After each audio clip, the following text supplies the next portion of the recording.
Great. Good morning. Good morning. How are you? I'm really well. How about you? Welcome back. Thank you so much. Yeah, for anyone that didn't know, I actually had COVID. So I am a statistic, which feels quite strange. I am doing so much better though. I was very poorly. Nothing like really seriously that worried me that I needed to get call the doctors or anything, but just very poorly, very fluey. And I feel so much better this week, and I'm really glad to be back and with you and thinking about church, and feels really good. Well, it's good to have you back. And the gift of isolation that I had, not Yes. because you, and the funny thing was not because you and I had broken any protocol and got close, but because our telephones were next to each other on the desk in the vestry while we were doing Christmas Day, which meant I got a message from Track and Trace. So unfortunately, I then had to isolate and watch Christmas movies and eat my body weight in chocolate. Yeah, you're welcome. Thank you. So today we've just been having a think, haven't we, about what we feel God is saying to us in this moment. And I was just reminded that 3 times today I've had this phrase, glimmers of God.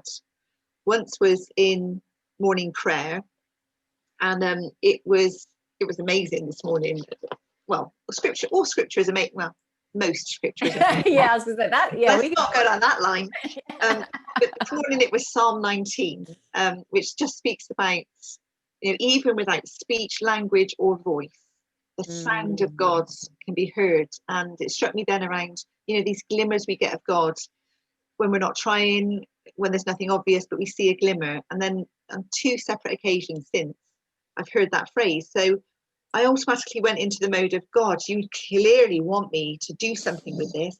There are people I need to tell about this. And then I felt, maybe I need to. Yeah. So glimmers of God. And where is it that we just get the glance, we just get the sight without anything obvious? Yeah, I love that. And I love that line in the Psalm that even if there was nothing else, God's name, God would still be heard, God would still be proclaimed. And I think that's amazing.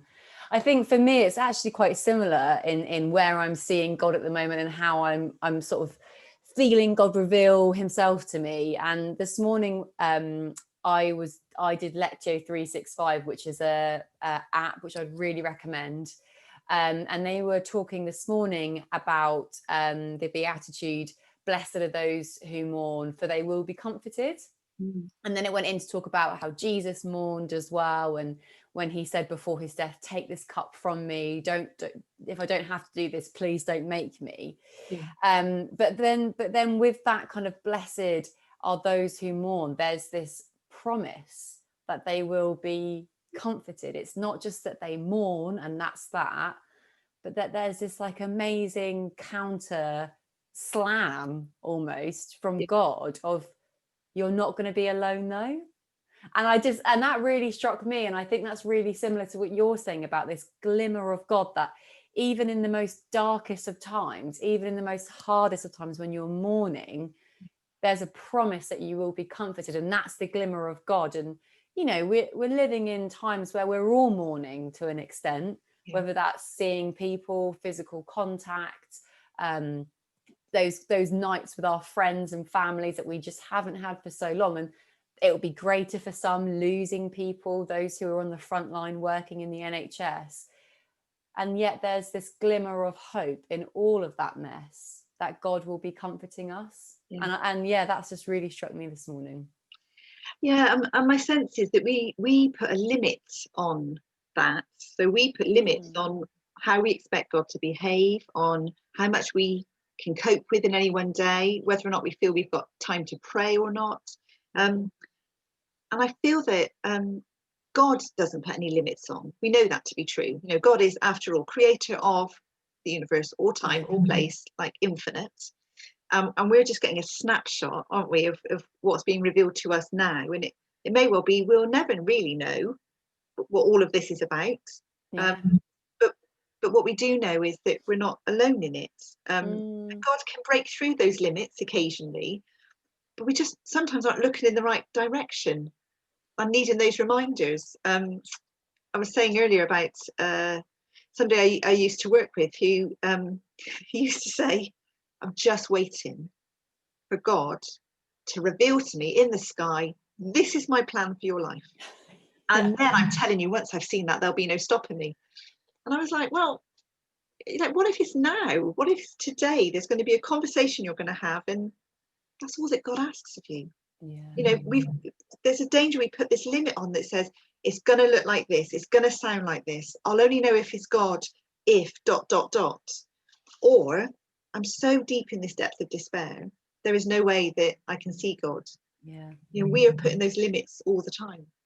Yeah, absolutely. And it kind of reminds me as well of growing up, and there seemed to be quite this narrative in the churches that I was a part of what are you going to do with your life? What's God's purpose for your life? And it was like, oh my gosh, what if have I listened right? What am I going to do? Like, what's this huge thing? And for me, it comes down to this thing of, and what I've sort of discovered about God over the years is that actually, that we're all called to love people and to do that, you know, the great commandment to love people well, to show people who Jesus is. And you could do that if you chose to work in Tesco's or a huge corporate bank. It doesn't actually matter where, neither's better than the other. But are you loving people well, and are you experiencing God's love for yourself? And I think when we're able to align ourselves to that, and I've talked about this so much, about that kind of daily alignment. And you know, I've tried to put things around my house to remind me that God is here. Little postcards that someone sends me, or a little post-it note or something, because it's almost like I need that forced reminder to realign to God and to see where it is that heaven is breaking in on earth. And that's an amazing promise that we have from the Bible. But yet we don't kind of always recognize that. As you were saying, we kind of don't always see it or align ourselves to that. And for Sunday, the passage that I'm going to preach on is from John, and it's when Jesus is talking to Nathanael and calling him to be a disciple. But before that, Philip says to Nathanael, come and see this guy who has completely captured Philip's imagination and is inspired by Jesus. And it's like Philip saying, don't trust my words or just what I say, come and experience. There's this invite.